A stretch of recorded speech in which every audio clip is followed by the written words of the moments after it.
நம்ம தலையெழுத்து இதுதான் அப்படிங்கிறதா அது கொணவனே இருக்காது. இதான் அந்த தலையெழுத்து. எத்தனை வருஷம் வாழணுங்க தலையெழுத்து இதுதான்.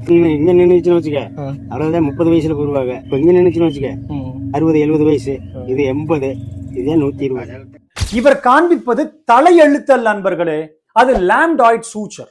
இதோ பாருங்கள், குழந்தையின் தலை எலும்புகள் பிரிந்தே இருக்கின்றன. ஏன் தெரியுமா? அவர்களின் மூளை வளர வளர அதற்கு ஏதுவாய் நடுவில் இருக்கும் இடைவேளைகள் விரிந்து மூளை வளர்ச்சிக்கு உதவும். ஒருவேளை குழந்தை பிறக்கும் போதே தலை எலும்புகள் முழுவதுமாய் சேர்ந்திருந்தால் மூளையால் வளர இயலுமா? இயலாது. பிரசவத்தின் போது தலை பகுதியின் மேல் அழுத்தமும் ஏற்படும்.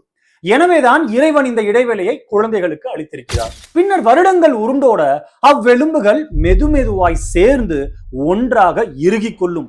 அவ்வாறு இறுகிக் கொள்ளும் வடிவத்தை தான் இச்சகோதரர்கள் தலை எழுத்து என அறியாமல் கூறுகின்றனர். அவர்கள் எத்தனை மண்டை ஓட்டினை எடுத்து பார்த்தாலும் அந்த லாம்டாய்ட் சூச்சர் பின் காது வரை நீட்டித்தே அமைந்திருக்கும். பாதியோடு எல்லாம் நிற்காது. அனைத்து மனிதர்களுக்கும் ஒரே அளவில் தான் இருக்கும். எனவே பாதி இருந்தால் 60 வயது, முழுதாயிருந்தால் 120 வயது என்பது உண்மையல்ல. நன்றி.